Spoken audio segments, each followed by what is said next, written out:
Hey, welcome everyone. How are you?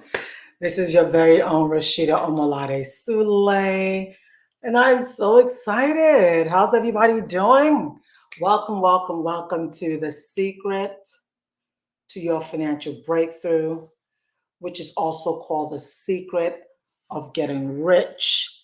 If you were here, um, what was the last? I think we did this last year. Hey, everybody, if you're watching me on Zoom, if you're on Zoom, if you would like to get into Elite Creators Roadmap, we're also talking about this over there. There's going to be a lot more interaction in the, um, what is it, Elite Creators Roadmap than you guys are able to see on the Zoom. So if you would like to get on there real quick, we'll wait for you. How's everybody doing? I'm so excited that you guys are here. I'm so excited that you guys are here. Let me see. Is Pascal in the house? Is Esther in the house? Let me see so I can let some people in. We have some new members here that would like to jump in. And by the way, Elite Creators, we are so looking for. Okay, let me see. We're also doing this. Okay, so you're also on YouTube. Hey, YouTube fams, how you all doing? Give me a second, guys. Let me just make sure to see whether everybody's hearing us on this side of the world. Come on through. All right. Make sure you guys are hearing us on this side of the world. Move that to the side, get this a little bit closer. Okay, we're gonna have a lot of fun today. So all of you have to participate. This is all about participation. It's not just about me teaching, but more about impacting you and you also asking questions. This is a 5-day workshop. It's going to be from 12, sometime 12 to 1. And it can last a little bit longer than 12 to 1. It can go past 1 if there's a lot of people asking questions. So what's going on? How was everyone's weekend? It's already 12:04. Don't want to take too much of your time, but definitely would like to just introduce you to this amazing. Hey everyone. Hi everybody on YouTube. What's up? How y'all doing? Everybody's trying to say hello. Okay. So we're talking about this amazing work that Wallace D. Waddles put together.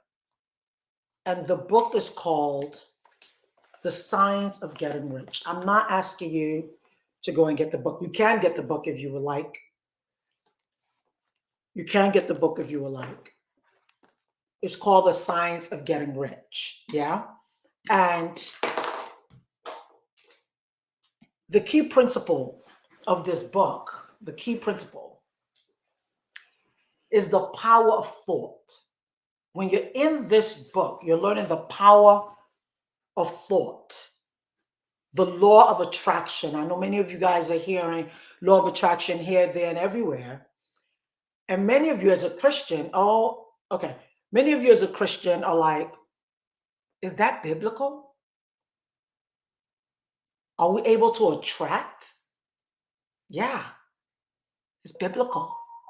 Very, very biblical. And I don't want my Christian sisters and brothers to miss out on some of the best things that God has given us, some of the best gifts that God has given us, because so many people are becoming more religious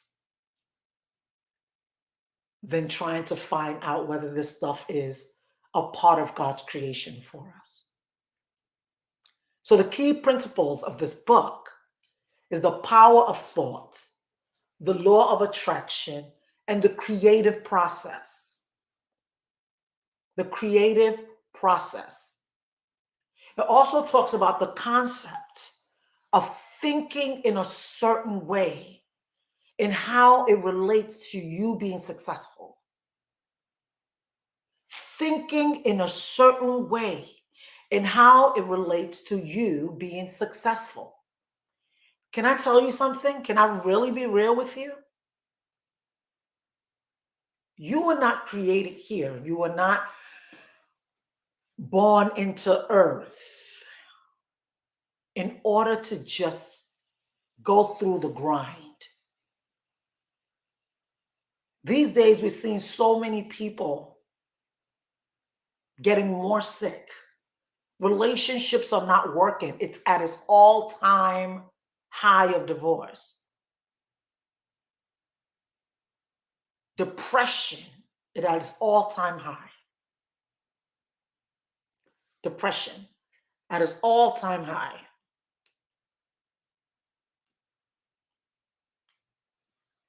Okay? Children. Parents are so concerned about their children. It's ooh. Whereas on the other side, many people are also getting rich. They're not being a stress. And it all boils down to doing things in a certain way. And we're going to go through that today. So this is just the overview of what the science of getting rich is all about. The second day, we're going to talk about the power of your thoughts. The third day, we're going to talk about the law of attraction in action. Okay, we'll dive more deeper into that. But as for today, we're going to talk about the power of your thoughts. So I'm going to share so that we can go through the first workshop, the first blueprint. Don't forget to download your worksheets, okay? Don't forget to download your worksheets. I'm very curious to even ask you all. Put it in the chat for me. What you think when you hear the science of getting rich. What does that mean to you? Does that scare you in any way? Because a lot of times once people hear getting rich, they're like, oh, no, no, no, no, no, no, no. Is that okay? It's fine. It's fine. So let me share with you real quick.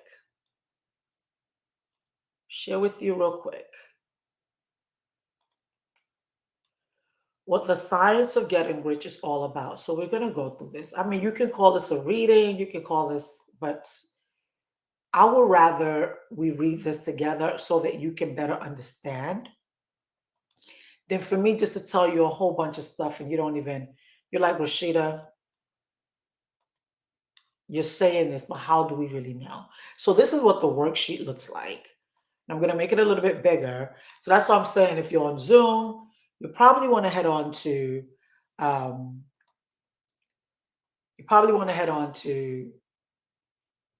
the Facebook or my YouTube so that you're able to see all of this. So the first principle in the science of getting rich, it says thought is the only power.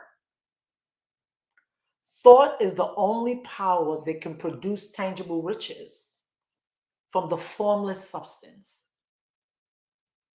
Thought is the only power that can produce tangible riches from the formless substance. I don't want to lose you. The stuff from which all things are made is a substance which thinks. A thought of form in this substance produces the form. Hey, Michelle, you probably want to get into the other link, which is Elite Creators Roadmap, so that you're able to follow through. Is that okay? Yeah. Hop on there. All right. So a thought of form in this substance produces the form. So original substance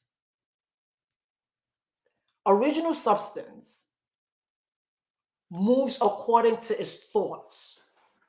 I know it sounds all gibberish. Trust me, you're going to be fine. We get it at the end.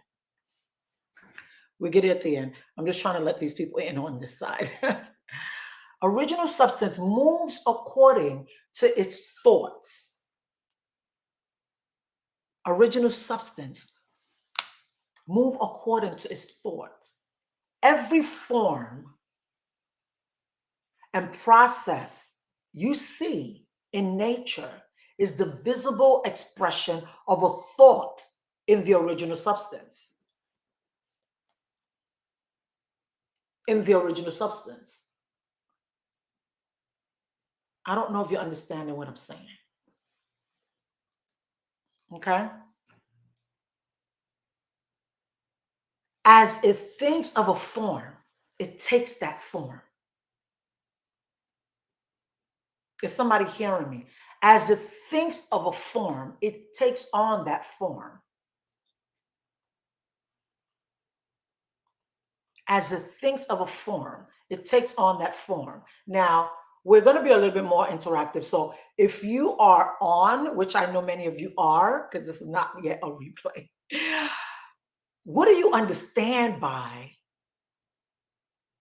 original substance moves according to its thoughts? As it takes on the form, it becomes that form. As it thinks of a form, it takes on that form. As it thinks of a form, it becomes that form. What do you understand by that?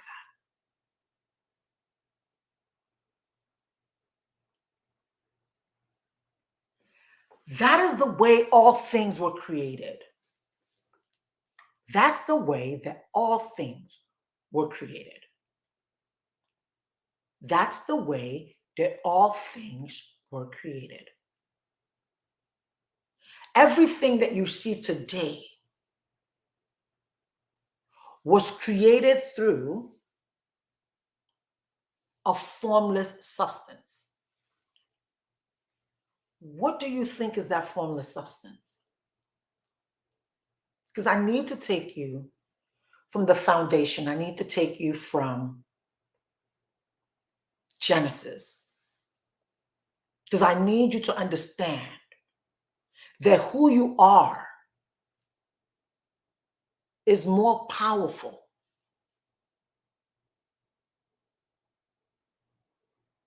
than how you see yourself.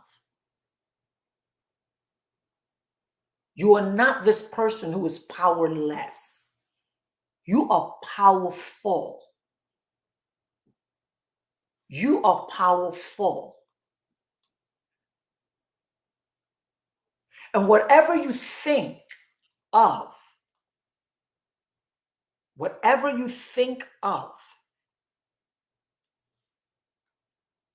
becomes.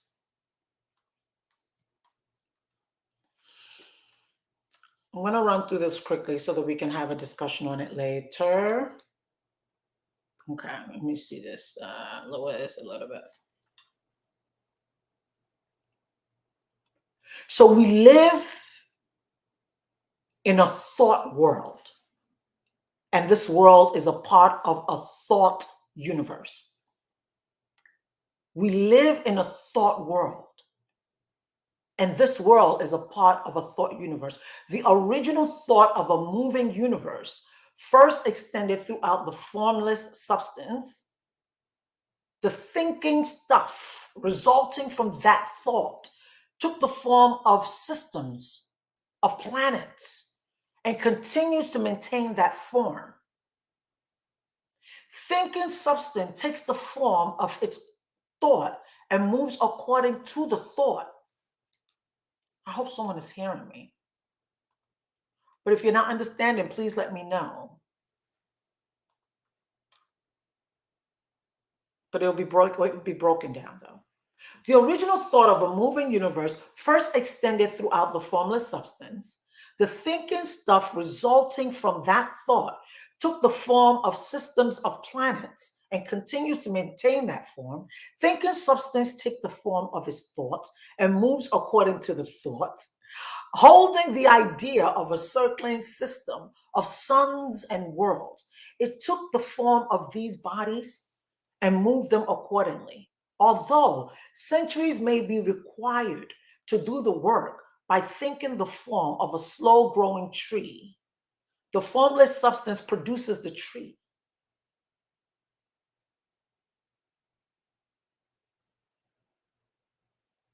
In creating the formless substance seems to move according to the lines of motion. It has established the thought of an oak tree, does not cause the instant formation of a full-grown tree, but it does start in motion, the forces which will produce the tree along established lines of growth. Okay. Something in my spirit is saying that you guys are thinking, oh my God, I'm not hearing, I'm not understanding. I need you to hear, I need you to understand. And what I'm saying is that let's go into Genesis. Hold on one second, let me just see my mouth. Let's go into Genesis. Because I really need you guys to understand this as the foundation. Because we think that everything else is so important than the true word of what God is saying here. Now, let's go into Genesis 1. In the beginning, God created the heavens and the earth. Is God a man? Is he a man? No. God is not a man. He's not a man. He is spirit. He is formless. Who takes on a form? Who says, let there be, and it becomes. He says the earth was barren with no form of life. The earth was barren with no form of life. It was under a roaring ocean, covered with darkness. But the Spirit of God was moving over the water. And God said, I command light to shine. Boom, light shine. And light started shining. God looked at the light and saw that it was good. He separated light from the darkness and named the light day and the darkness night. Evening came and then morning. That was the first day. God said, I command a dome to separate the water. As God thought of what he wanted, it became. As he thought of it, he called it, it became. Anything that you think of and you speak, it becomes, whether negative or positive. Anything that you speak, it becomes. I hope you're getting that part. Anything you speak, it becomes. Now I'm going to read the book to you. I'm going to read the book to you.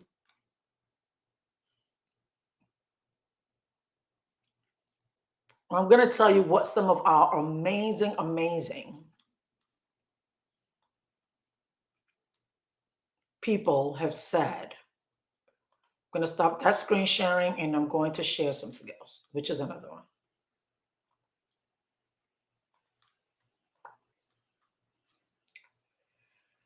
This one says, open your mind and learn. It says to learn, you need a certain degree of, this is by Eric Huffer. To learn, you need a certain degree of confidence, not too much and not too little. If you have too little confidence, you will think you can't learn.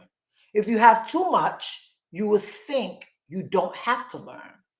Wallace D. Wattles, who wrote the book, The Science of Getting Rich, says, a person's right to life means his right to have the free and unrestricted use of all the things which may be necessary to his fullest mental, spiritual, and physical unfolding. In other words, his right to be rich. Stuart Edward White and Harwood White said, curious how we acquire wisdom. Over and over again, the same truth is thrust under our very noses. We encounter it in action. We are admonished of it. We read it in the written word. We suffer the experience. We gradually assent to the advice. We approve intellectually the written word, but nothing happens inside.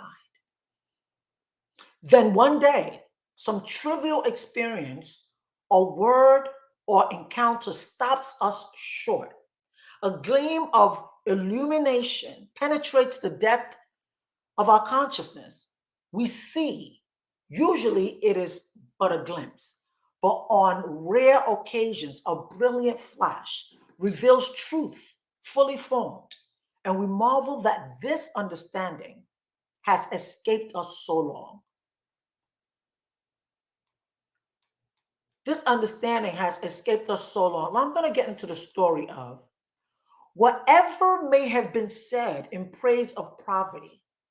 The fact remains that it is not possible to live a fully complete or successful life unless one is rich. Unless you are rich, it is sort of kind of almost detrimental. You will not be able to fulfill your life on earth. We cannot rise to our greatest possible height in talent or soul development unless we have plenty of money. In order to unfold the soul and to develop talent, we must have many things to use. We cannot have these things unless we have money to buy them. People develop a mind, soul, and body by making use of things. And society is so organized that people must have money in order to become the possessors of things. Therefore, the basis of all human advancement must be the science of getting rich. The basis. The object of all life is development. Everything that lives has an inalienable, inalienable right to all the development it is capable of attaining. Each of us has a right to life.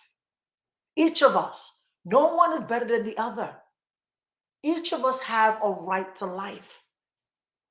This means the right to have the free and unrestricted use of all the things that may be necessary to our fullest mental, spiritual, and physical unfolding. In other words, our right to be rich.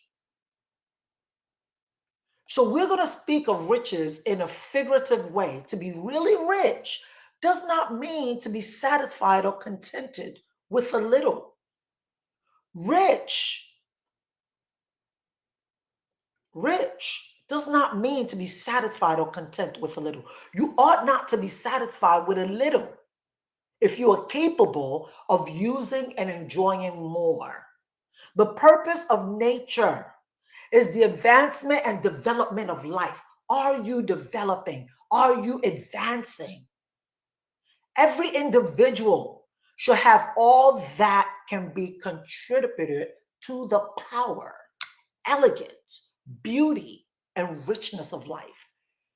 This life is not meant for some to be rich and for some to be broke, for some to be rich and for some to hustle. When you own all you want for the living of all the life you are capable of living, you are rich. You cannot have all you want without plenty of money. Life has advanced so far and become so complex that even the most ordinary man or woman requires a great amount of wealth in order to live in a manner that even approaches completeness. You naturally want to become all that you are capable of becoming. This desire, realize in it possibilities, is inherent in human nature. Success in life is becoming what you want to be. That's why we say that success, the definition of success, is different for everybody. It's not the same for everybody.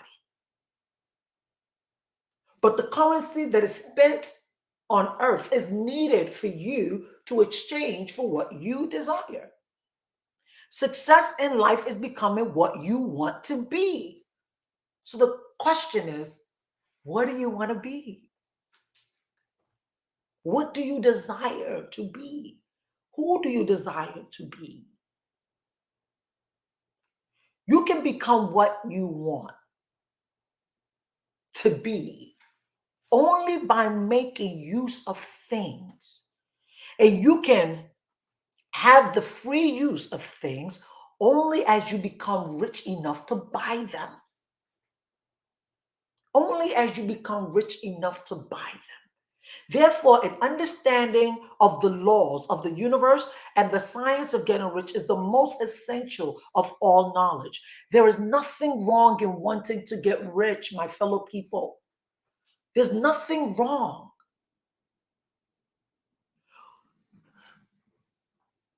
Whenever you hear rich, how does it make you feel? How does it make you feel when you hear the word rich? Does it make you feel uncomfortable? That's how you would know that you need to deal with the money issues in your life.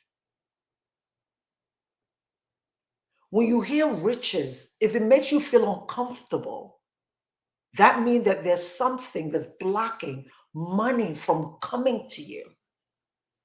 When you hear riches, if it makes you feel uncomfortable, because I'm not going to lie to you, there was a time in my life when I hear getting rich, being rich, I used to run from it because I was told, I've been programmed that it's good to give than to receive. But if I ain't got it, how am I going to give it? When I hear riches, I run because they've programmed my brain as a child that, you know, that it will be so hard for a rich man to get into the kingdom of heaven. What? So, I'm running after heaven to get there, but I'm running away from riches. Though I really want money, I'm running away from it. How am I going to run away from something that's going to help me to be a blessing to my family, a blessing to my children, a blessing to society, a blessing to my community, a blessing to the nation? And I'm running away from what I need in order to do that. So we give so much of our time that's not bringing in anything for us. There's nothing wrong in wanting to get rich. The desire for the riches is really the desire for a richer, fuller, and a more abundant life. If you have more abundant life, you're able to share that abundance. You're able to open up the charity. You're able to help other people that are going through one thing or another. You're able to help yourself. And that desire is praiseworthy. A desire that you're able to take care of you, your loved ones, your parents, your children. You're able to help your siblings. You're able to be a blessing to people that need to learn from you. You're able to teach people how to fish instead of giving them fish. And for you to get that is through having money. But many of us run from money. We run from the word riches, but we hustle every day for money. But we run from the word riches. You can't even say it without your stomach tying up. Say riches. Riches. Say it. Say it. I am rich. Say it. I am rich. Say it. The moment you say it, I bet you your mind just ran to your bank account that's empty, that's showing the negative. or they're showing that you only have $200 in there, or they're just showing that you ain't rich. Something in your mind telling you you ain't rich.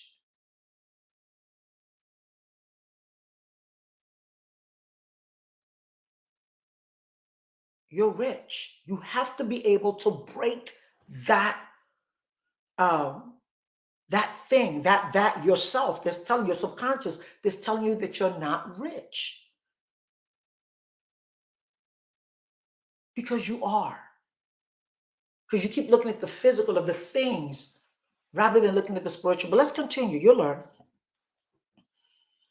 And that desire to be rich is praiseworthy. The person who does not desire to live more abundantly is uncommon. Do you desire to live more abundantly? That sounds a little bit better, right? It sounds a little bit better than you saying, I desire to be rich. I desire to live more abundantly. That sounds a bit better to you, right? Okay, we'll use that. The individual who does not desire to have money enough to buy all that is desired may not be living to full potential. So a lot of people are not living to their full potential because you see, you have to think a certain way is what this book is all about. Instead of thinking of the money, think of what is it that I can provide that is a need for people. And in doing that, it brings me back money. Instead of thinking, where the money coming from? Where the money coming from? Stop thinking where the money coming from. What you need to think about is what need is out there that I can provide, whether in products or services, to people that I know once I give it, it comes back to me in the kind of money. Once I give it, I get money.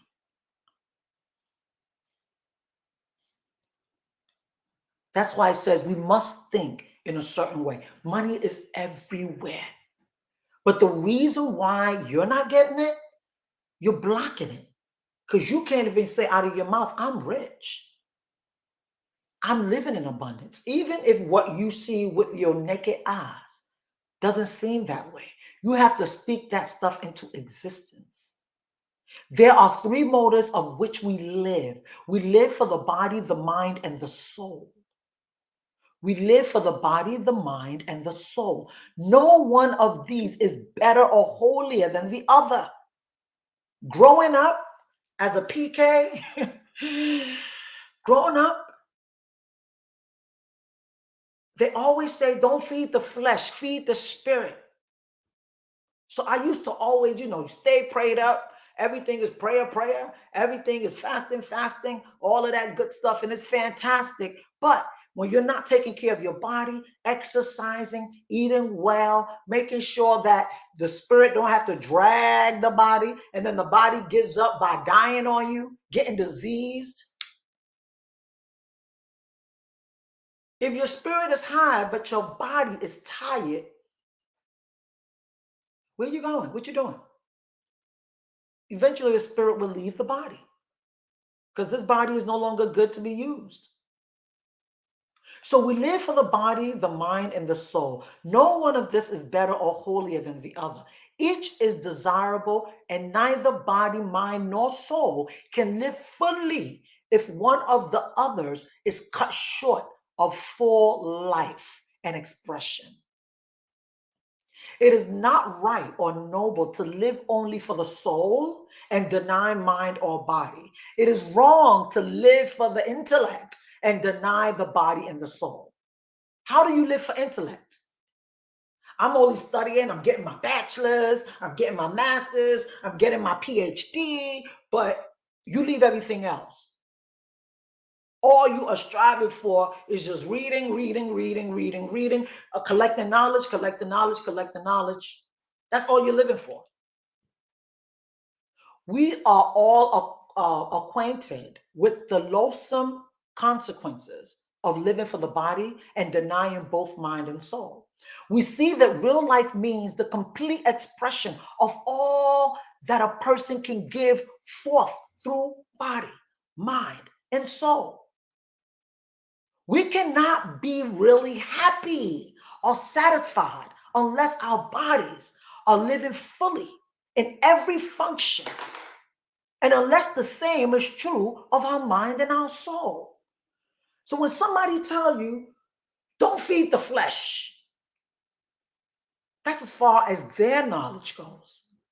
They're just repeating what somebody else repeated, which is pure ignorance, to tell you the truth. It says study to show yourself approved. Study. Study. Don't just go by what people say. Study.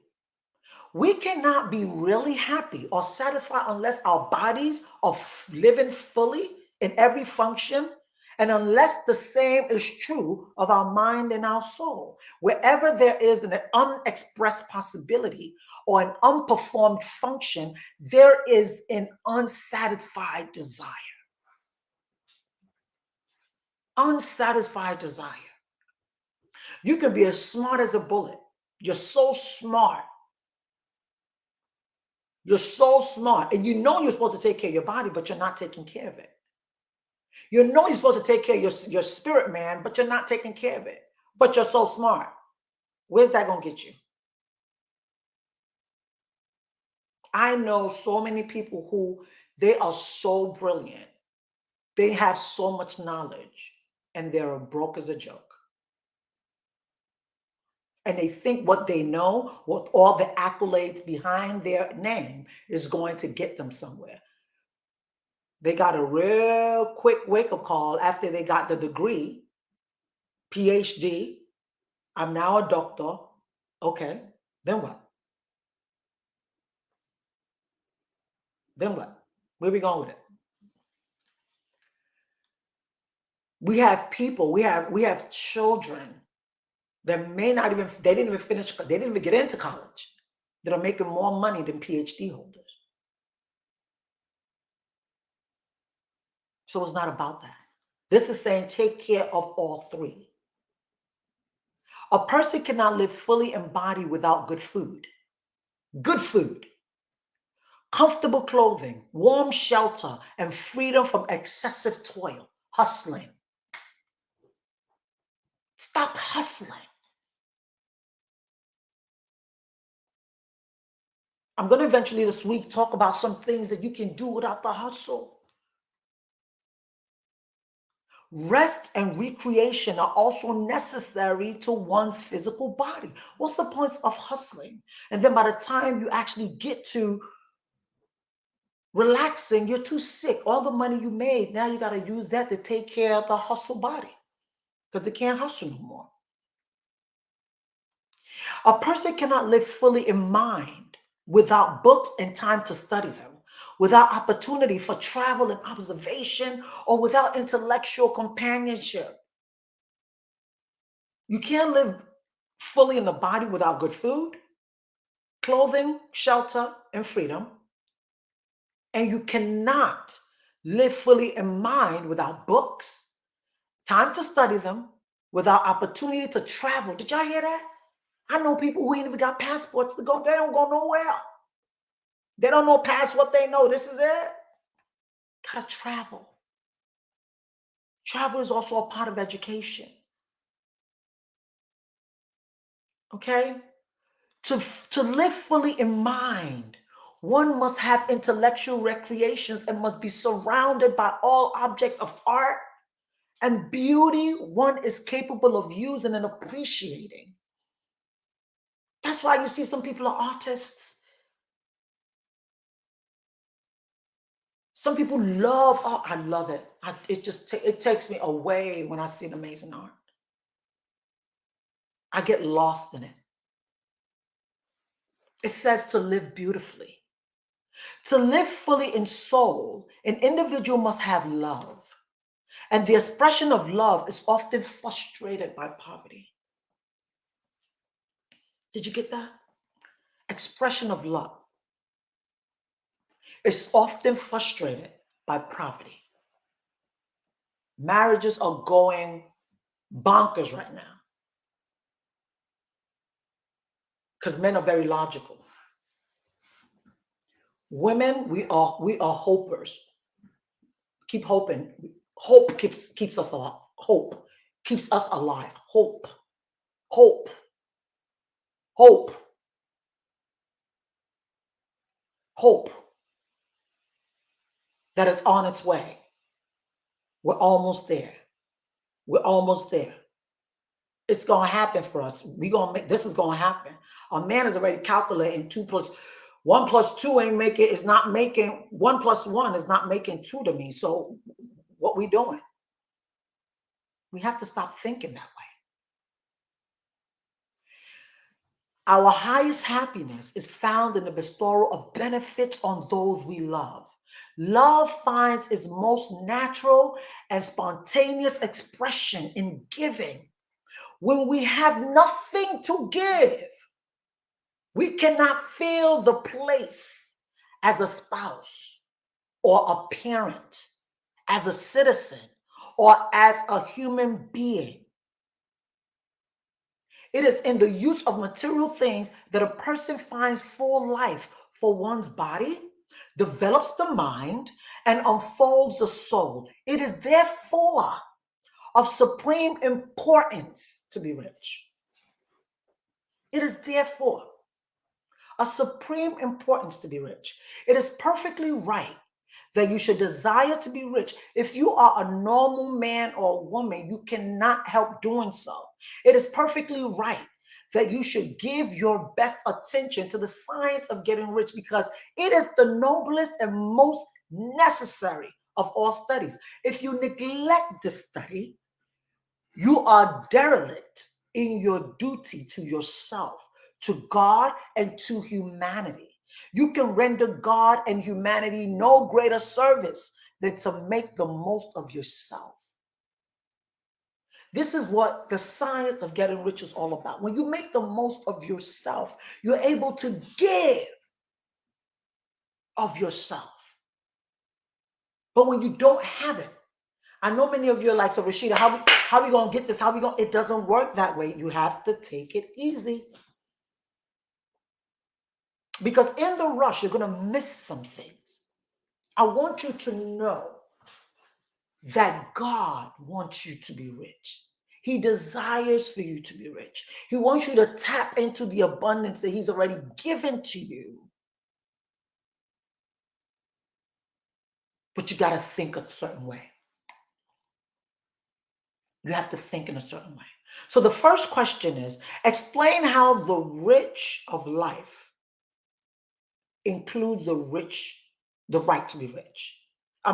Explain how the right of life includes the right to be rich. How the rights of life includes the right to be rich. It is right to be content with Is it right? Is it right to be content with poverty? If not, why not? Because some people are thinking, the grace of God is going to do it for me. The grace of God is going to do it for me. In all things, your intentions matter. And you know what? Stop feeling guilty that when you become rich, you're not supposed to take care of yourself, or you're supposed to cajole God to say, you know what, God, I want to get rich because I want to be able to help other people. And there's nothing wrong with that. But Lord God, I want to be rich to, first of all, help myself and my family. And then I can help others. That makes sense. Because if you're not in the right state of mind, and you're not able to take care of your kids or your children, but you're doing for outside. We know people like, oh my God, they got men like that.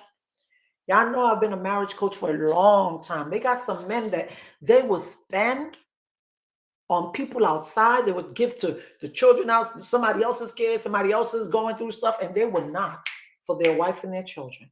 It's wrong. It's wrong. Explain what a complete life is and why riches are essential to complete living. We're not asking you to go do the wrong thing. There's so many things that you can do that I'll be talking about in intervals in these 5 days. There's so many things that you can do without the hustle and the grind. Explain what a complete life is and why riches are essential to complete living. Number 4 is, in which department of your life, body, mind, or soul, do you feel the greatest lack? In which department of your life? In which department of your life? Ladies, watch out. I have a program that's coming out to talk about how we can have it all.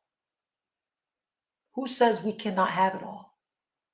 Who says we cannot have all the happiness, the love, the money, the freedom, the time to do what we really love to do? Many of us are doing things that we do not want to do, but we're doing it for money, in order to get money to pay them bills. So we're just working for bills. We're not living. We're not living. You're not living. You're not able to travel with your children and love upon your husband. Be a blessing to your husband. Many of you are working so much and so hard, and you're saying, why is my husband getting upset? I'm doing this for us. I'm doing this for us. He's not seeing you. You're not really doing anything for the family except for, yeah, I'm making money. He making money too. Everybody just running after money. Social media is the one that's literally, raising our children. When all the money in the world, all the abundance is what you already have from the Father, your Creator. But you just don't have the knowledge of how to really do what you ought to do in order to get the results that you desire. I'm going to stop here today. We're going to talk about this again tomorrow, not this particular one, but part 2 of it. Andrew Carnegie, look what he said. I demand riches in definite terms. I have a definite plan for acquiring riches.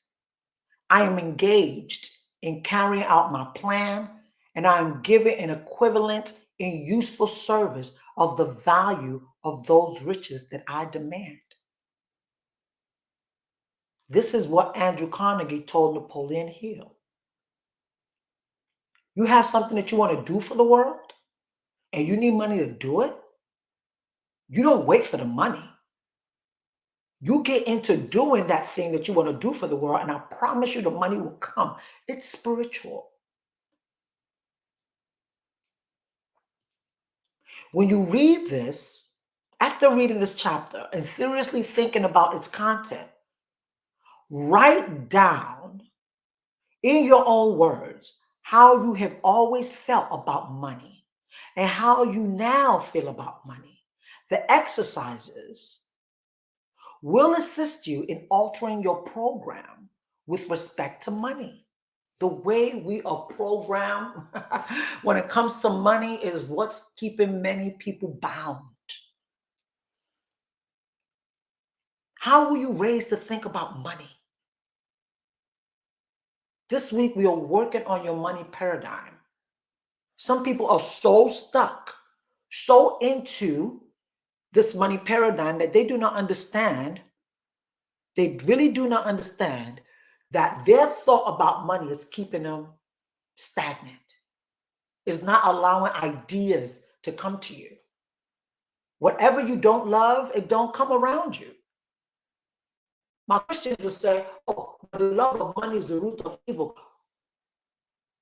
What? Go read the whole chapter. Go read the whole book. Go read that chapter again. Because you're not really loving the money. I love what the money can do for me. I love what the money can do for my project. I love what the money can do for my family. I love what the money can do for my loved ones. It's not about the money, it's about what the money can do. Because the money really has no value. It's paper. But what that money can do for you, that's what's up. Is what the money can do for you.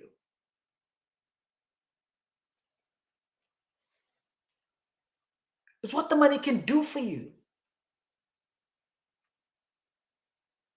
It's what the money can do for you. Today, all I wanted to do, and what I hope I've achieved that, is to give you the key principles, the power of your mind. The power of your mind. Think differently. Stop thinking poverty mindset. Stop thinking that somebody's better than you. What someone else have, you can get it too if you think a certain way. Not in a bad way. Because you can get it in a bad way. But the result of you getting in that bad way, you don't want that result. Okay? So if you have any questions, put it down below, and I will definitely get to it today. So let me see. We have about maybe a few more minutes. We have about maybe another 2 minutes.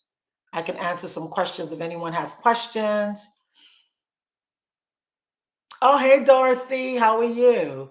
If anyone have questions for today, let's talk a little bit more about it. I will be uploading the worksheet in the group so that you're able to download it and work through it.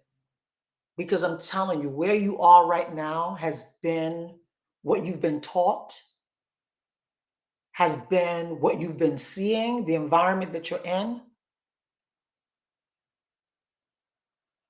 You need to stop looking at your environment and begin to look within and create the life that you desire, that life that you love, that life that you wish you had. Because you already have it. You just don't know it. Take a book, write down that life as you would live it, as you would like to live it, and then begin to say that or read it or rewrite it every day. Because now you have written down the vision, you've made it plain, so that when they see it, they know exactly what you want. Though it may tarry a bit, it may not come exactly when you want it to come, but it will surely come to pass. That's the promise. So if we pray and we say, God is not a man that he should lie, nor is he the son of man that we shall repent. Did he say it? Will he not do it? If he said it, will he not do it? The same God that say, ask and you shall be given. Seek me and you will find me. Knock and the door will be open to you.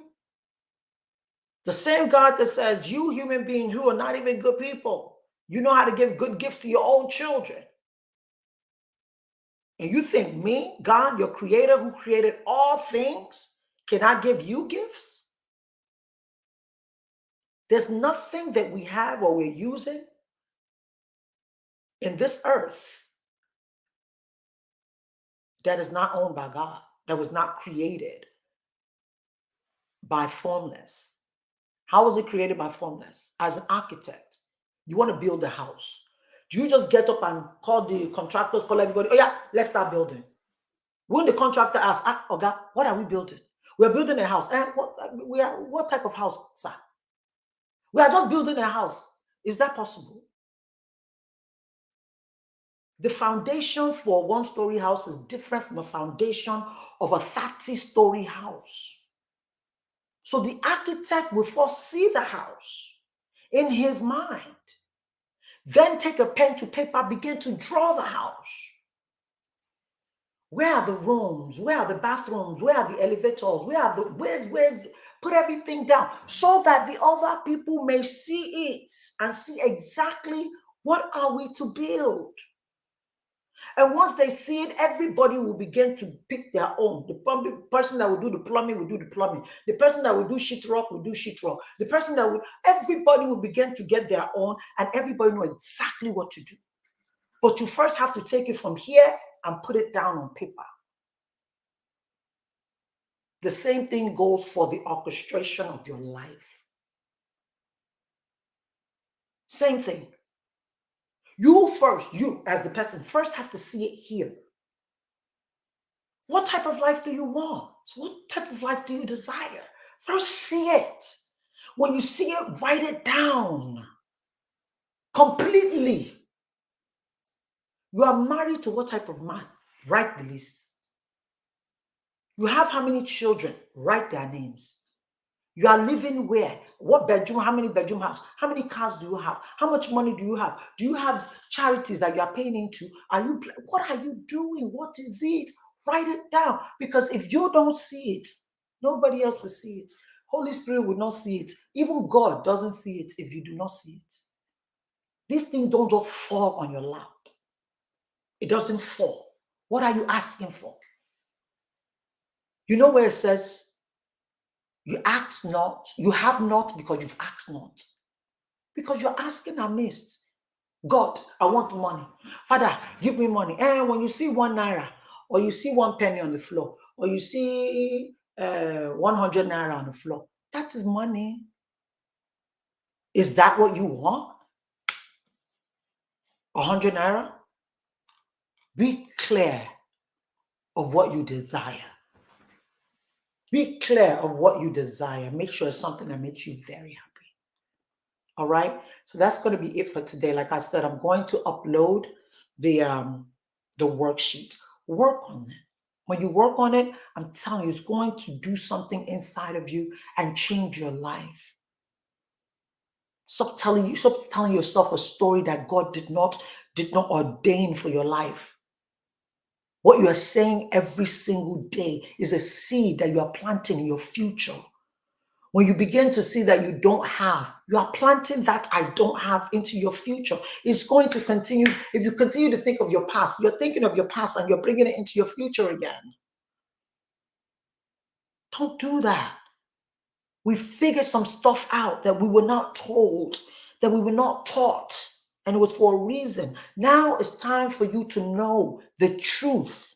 Because they say in knowing the truth will set you free, will make you free. I don't know any other continent that prays like Africa.